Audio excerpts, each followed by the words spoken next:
అరవింద్ గారు, madam good morning. Good morning అండి. ఇప్పుడు మీరు 10 ఏళ్లలో అసలు ఎన్ని ఉద్యోగాల కల్పన చేశారు? అటు కాంగ్రెస్ సర్కార్ వచ్చి 2.5 ఏండ్లు అవుతోంది ఆల్రెడీ. అంటే అవి మీరు ఇచ్చిపోయినాయా లేదంటే వాళ్ళు నియామక పత్రాలు ఇచ్చారా ఇవన్నీ పక్కన పెడితే, వచ్చిన తర్వాత ఆ కంటిన్యూస్ ప్రాసెస్లో వాళ్ళ హయాంలో నియామక పత్రాలు వచ్చాయి. అండ్ ఆ తర్వాత కూడా వాళ్ళు 12,000 ఉద్యోగాలకు సంబంధించి 13,000 ఉద్యోగాలకు సంబంధించి నోటిఫికేషన్ ఇచ్చారు, అంతే కదా? సో వాళ్ళు ఒక్కొక్కటిగా చేస్తూ ఉన్నా కూడా కావాలని మీరు నిరుద్యోగుల్ని రెచ్చగొడుతున్నారు. పర్టికులర్గా ప్రతిపక్షాల్లో బీఆర్ఎస్ అనేది ముందుంది ఈ విషయంలో. ఈవెన్ ఉద్యోగస్తులకు సంబంధించి కూడా అసలు బీఆర్ఎస్ వెనుకుండి ఇదంతా ఆందోళన చేపిస్తోంది అనేది అటు కాంగ్రెస్ నుంచి వస్తున్న క్వశ్చన్. ఏమంటారు దీనికి? మేడం ముమ్మాటికి తప్పు మేడం. మేడం ముందుగా మీకు ప్యానెల్లో ఉన్నటువంటి పెద్దలకు మంచినీళ్ళ దండాలు మేడం, నమస్కారాలు, గుడ్ మార్నింగ్. చాలా స్పష్టంగా తెలంగాణ రాష్ట్రంలో కొత్తగా కొలువైనటువంటి కాంగ్రెస్ ప్రభుత్వం ఏర్పడ్డ తర్వాత 2 లక్షల ఉద్యోగాలు ఇస్తాము అని చెప్పి అధికారంలోకి వచ్చి, అంటే అంతా కూడా నయవంచన, అన్ని వర్గాలను నయవంచన చేసి పచ్చి అబద్ధాలను ప్రచారం చేసి అధికారంలోకి వచ్చినటువంటి కాంగ్రెస్ పార్టీ ఏర్పడ్డ నాటి నుంచి 100 రోజులలో 6 గ్యారంటీలు అమలు చేస్తాము అని చెప్పి వాళ్ళు టైం బాండ్ పెట్టుకుని ఇవాళ వాళ్ళు మాట్లాడినటువంటి మాటలన్నీ కూడా మీరు విన్నటువంటి పరిస్థితి చాలా స్పష్టంగా తెలంగాణ రాష్ట్రంలో ఉన్నది. అంతేకాకుండా బీజేపీ కూడా ఇందాక అన్న మాట్లాడుతూ నేను ఎక్కడ వినలేదు అని చెప్పి అన్నారు. బీజేపీ ఏమో సంవత్సరానికి 2 కోట్ల ఉద్యోగాలు, అది ప్రభుత్వ పరంగా 2 కోట్ల ఉద్యోగాలు ఇవ్వడానికి సాధ్యం కాదు, కానీ రకరకాల దాంట్లో ఇస్తాను అనేటువంటి విషయాన్ని కూడా పలు సందర్భాల లోపల నరేంద్ర మోడీ గారు, సాక్షాత్తు ఈ దేశ ప్రధాని నరేంద్ర మోడీ గారి నోట్లో నుంచి తను మాట్లాడినటువంటి మాటలు మీరు నేను తెలంగాణ దేశం అంతా కూడా విన్నటువంటి మాటలు ఉన్నాయి. అయితే ఉద్యోగాలు అని అనుకున్నప్పుడు ఇక్కడ కాంగ్రెస్ పార్టీ చాలా స్పష్టంగా మేడం తప్పకుండా government is continuous process, government is continuous process కాబట్టి ఆ రోజు నోటిఫికేషన్లు చేసి అన్ని కూడా సిద్ధం చేసిన తర్వాత వాళ్ళు కేవలం పట్టాలు వాళ్ళకు ఇచ్చేటువంటి ప్రయత్నం కాంగ్రెస్ ప్రభుత్వం చేసింది. సరే, ఏది ఏమైనప్పటికీ కూడా అంతిమంగా ఇక్కడ చదువుకున్నటువంటి విద్యార్థులకు న్యాయం జరగాలి అనేటువంటి ఆలోచనలో వల్ల మాత్రమే ప్రభుత్వం పనిచేస్తే ఆ ప్రభుత్వం 4 కాలాల పాటు వర్ధిల్తది. ఆ దిశగానే ఏ ప్రభుత్వం అయినా పనిచేయాలి. ఇక్కడ బేషజాదాలకు పోయి ఈ ప్రభుత్వం ఇట్లా చేసింది, ఆ ప్రభుత్వం అట్లా చేసింది అనేటువంటి ఆలోచన ముమ్మాటికి చేయకూడదు. ఆ రోజు తెలంగాణ నినాదమే కదా, నీళ్లు నిధులు నియామకాలు అనేటువంటి ట్యాగ్ లైన్ తోని తెలంగాణ రాష్ట్రాన్ని తీసుకొచ్చినటువంటి తెలంగాణ రాష్ట్రాన్ని అన్ని వర్గాల వాళ్లకు సమన్యాయంతో తీసుకొని పోయినాం. తెలంగాణ రాష్ట్రానికి కేవలం కేసీఆర్ గారికి తెలంగాణ ప్రయోజనాలే ముఖ్యం కాబట్టి తెలంగాణ గురించే తను ఎంతసేపు ఆలోచన చేస్తాడు. మీరు చూసిండ్రు దుర్మార్గం అయితే ఇవాళ వాళ్ళని లాఠీ చార్జులు చేయడము, వాళ్ళని అరెస్టులు చేయడం. వాళ్ళు ఏమడిగారు మేడం? మీరు అన్నట్టు మీరు ఇచ్చినటువంటి వాగ్దానాన్ని నిలబెట్టుకోమని చెప్పి వాళ్ళని అడిగితే నిరుద్యోగులని వాళ్ళు ధర్నా చేస్తా ఉంటే మాకు మీరు ఇచ్చినటువంటి మాట ఇవాళ మీరు చూడండి మేడం, గతంలో అశోక్ నగర్ కి పోయి రాహుల్ గాంధీ గారు ఏం మాట్లాడినరు అనేటువంటిది ఒకసారి పరిశీలన చెయ్యాలి, ఒకసారి ఆలోచన చేయాలి. ఇలా తెలంగాణ రాష్ట్రంలో ఉన్నటువంటి బుద్ధిజీవులు, మేధావులు అందరూ కూడా ఒకటే ఆలోచన చేస్తా ఉన్నారు. వద్దు రా నాయన ఈ కాంగ్రెస్ పాలన, కోరి దేశకున్న మొగుడు ఎగరెగరి దన్నినట్లున్నది, మాకు వద్దురా నాయన ఈ కాంగ్రెస్ పాలన అనేటువంటి పద్ధతిలో తెలంగాణ రాష్ట్రంలో ఉన్నటువంటి అన్ని వర్గాల ప్రజలు మాట్లాడుకుంటారు మేడం. మేడం ఇక్కడ అంటే ఒక ఉద్యోగులే కాదు. అరవింద్ గారు ఇప్పుడు 10 ఏండ్ల పాలనలో 1,60,000 ఉద్యోగాల మీరు ఇచ్చింది? ఎస్ మేడం, అవును. వాళ్ళు వచ్చి 2.5 ఏండ్లు అవుతోంది. మీరు పెట్టిపోయినవి వదిలేద్దాం, వాళ్ళు నియామక పత్రాలు ఇచ్చినా అది కొట్టేద్దాం, అదొద్దు. సో 2.5 ఏండ్లలో 12,000 ఉద్యోగాలు వేసుకుందాం. సో మళ్ళీ నోటిఫికేషన్ కూడా వస్తుంది నెక్స్ట్ మంత్ అట్లా అని చెప్పేసి అది అనౌన్స్మెంట్, దాన్ని కూడా మనం లెక్కలోకి తీసుకోకూడదు. సో ఇక్కడ అంటే వాళ్ళు ట్రై చేస్తున్నారు, ఇవ్వడానికి ప్రయత్నిస్తున్నారు, ఉన్న వాటిని సర్దుతున్నారు అనేమన్నా అనిపిస్తుందా? లేదంటే గతంలో ఎన్నికల టైంలో ఇది మీకు ఫుల్ ఆఫ్ డ్యామేజ్ చేసింది కాబట్టి ఈ నిరుద్యోగుల అంశమే మనం ఎత్తుకుందాము అని చెప్పేసి ఏమన్నా ముందుకెళ్తున్నారా? లేదు, అట్లా ఏముండదు మేడం. ఇవాళ నిరుద్యోగుల పైన రాజకీయం ఎవరు కూడా చేయకూడదు. నిజంగా వాళ్ళు చదువుకొని వాళ్ళు ఏదో ఉన్నత శిఖరాలకు ఎదగాలి అనేటువంటి రావాలి అనేటువంటి ఆలోచన లోపల వాళ్ళు శ్రమించి చదువుకొని వాళ్ళు ఉద్యోగాల కోసం ప్రయత్నం చేశాం. ఉద్యోగము అనేది ఇవాళ వాళ్ళ జీవిత స్వప్నం మేడం. వాళ్ళ జీవిత స్వప్నం ఉద్యోగం. ఉద్యోగం వస్తే ఆ కుటుంబం ఆర్థికంగా సామాజికంగా ఎదుగుతుంది కాబట్టి ఉద్యోగం తప్పకుండా చదువుకున్నటువంటి విద్యార్థికి అర్హుడైనటువంటి వాళ్ళకు తప్పకుండా దక్కాలి. దీని రాజకీయం ఎవరు చేసినా కూడా ఇది కరెక్ట్ అయినటువంటి విధానం కానే కాదు. అయితే ఇవాళ ఉద్యోగుల గురించి రాజకీయం చేస్తే, విద్యార్థులతోని రాజకీయం చేస్తే విద్యార్థి ఇవాళ రేపు భవిష్యత్తు తరాలకు అంటే భావి తరాలకు నాయకత్వం వహించేటువంటి వ్యక్తే విద్యార్థి. ఇవాళ ఆ విద్యార్థి పైన ఒకవేళ ఎవరు రాజకీయం చేసినా కూడా అది తగదు అనేటువంటి విషయం సరే పలు సందర్భాలలో అదైనటువంటి రుజువు అయినటువంటి సంఘటనలు కూడా మీరు చూసారు. నేను ఇక్కడ ఒక విషయాన్ని నేను చాలా స్పష్టంగా చెప్పదలుచుకున్నా ఏంటి అని అంటే మేడం, ఈ ప్రభుత్వం గనక చెయ్యాలి అనేటువంటి చిత్తశుద్ధి కార్యశుద్ధి ఉంటే గనక ఏ వర్గానికైనా తెలంగాణ రాష్ట్రం ఏర్పడి 2 సంవత్సరాల 3 నెలలు అవుతా ఉంది మేడం.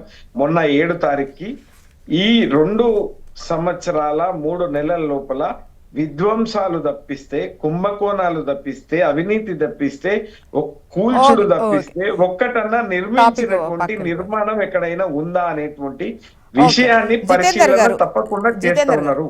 ఈ ఉద్యోగాలకు సంబంధించి ఉద్యోగార్థులకు సంబంధించి డెఫినెట్ గా కూడా ఆలోచించాల్సినటువంటి అవసరం ఉంది. ఎందుకంటే హామీ ఇచ్చినప్పుడు మీ కన్సర్న్లో తెలుసు, ఈవెన్ వీటికి సంబంధించి పలు ప్రశ్నలు కూడా వచ్చాయి.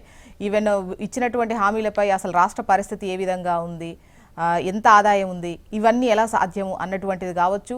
ఇన్ని ఉద్యోగాలు ఎలా ఇవ్వగలుగుతారు అంటే సంవత్సరానికి ఎలా ఇవ్వగలుగుతారు అన్న వాటికి అప్పుడు సమాధానం కూడా చెప్పారు, ఇవ్వగలుగుతాము, ఇచ్చి తీరుతాము అన్నట్టుగా. సో దానికి సంబంధించి ఒక క్లారిటీ, అసలు ఎన్ని వస్తాయి, జాబ్ క్యాలెండర్ ద్వారా ఎప్పుడెప్పుడు ఉద్యోగాలు ఇస్తారు ఏంటి అనేది క్లారిటీ రావాలి. అండ్ నిరుద్యోగులు కూడా అక్కడ 20,000 ఉద్యోగాలతో నోటిఫికేషన్ ఇవ్వండి అని చెప్పేసి నిన్న చేసినటువంటి ధర్నాలు కూడా అదే వినిపించింది. సో ఏం చెప్తారు మీరు? ఒకటండి, ప్రభుత్వం అన్ని వర్గాల్ని సంతృప్తి పరచడానికి ప్రభుత్వం ఏర్పడింది. మేము అదే విధంగా అన్ని వర్గాల్ని మేము సంతృప్తి పరచడానికి చేస్తున్నాము. ఇది దాదాపుగా అన్ని ఇప్పుడు వాళ్ళు నోటిఫికేషన్ ఇచ్చిరా మేము నోటిఫికేషన్ ఇచ్చినా కాకుండా మా దగ్గర ఉన్నటువంటి లెక్కల ప్రకారంగా ఉన్నటువంటి గ్రూప్ 1, 2, 3, 4లో ఇచ్చినాము. పోలీసు వైద్య ఆరోగ్య విద్యుత్ శాఖలలో ఉద్యోగాలు ఇచ్చినాము.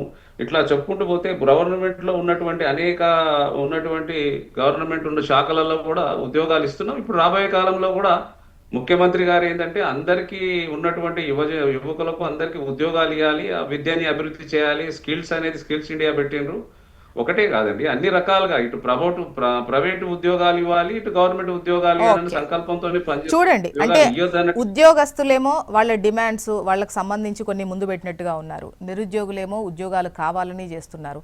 వాళ్ళ న్యాయమైన డిమాండ్స్ ఏవైతే ఉన్నాయో, ప్రభుత్వంకు సంబంధించి ఏవైతే చేయగలిగేటువంటివి ఆ ఫ్లెక్సిబిలిటీ ఉన్నాయో వాటి దిశగా ఆలోచిస్తారని చూస్తున్నాం. ఇక నెక్స్ట్ వచ్చేసి ఇప్పుడు వచ్చేటువంటి బడ్జెట్ సమావేశాలపైన మాట్లాడుకుందాము. 6 గ్యారంటీలకు సంబంధించి అటు బీఆర్ఎస్ ఒక ప్రైవేటు బిల్లు పెడుతుంది అని అంటున్నారు. అరవింద్ గారు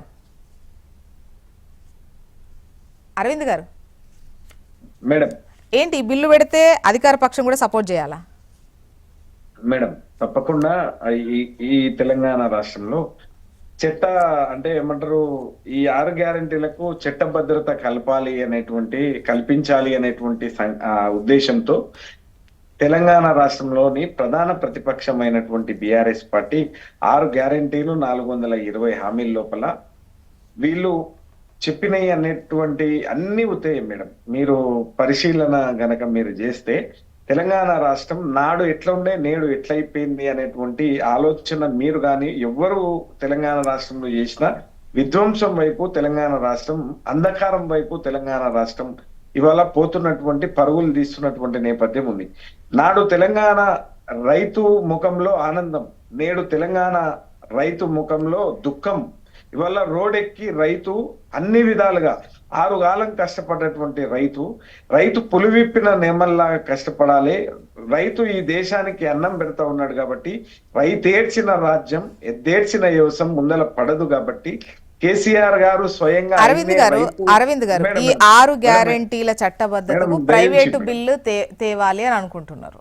అంతేనా? అవును. సో అంటే ఇచ్చినటువంటి హామీలకు సంబంధించి ప్రైవేట్ బిల్లు తేవాలి, చట్టబద్ధత తీసుకురావాలి అంటే గతంలో ఇచ్చినటువంటి మీరు ఇచ్చిన కొన్ని హామీలు నెరవేర్చారు, కొన్ని నెరవేర్చలేదు, ఇవ్వనివి కూడా చేశారు, కాదని ఏం అనట్లేదు. సో ఇటువంటి ఉన్నప్పుడు మరి చెయ్యని వాటికి అంటే మీ టైంలో ఈ చట్టబద్ధత ఉండాలి, ఇచ్చినటువంటి హామీకి ఖచ్చితంగా డెఫినెట్గా చేసి తీరాలి అన్నటువంటి ఆలోచన ఎందుకు చేయలేదు?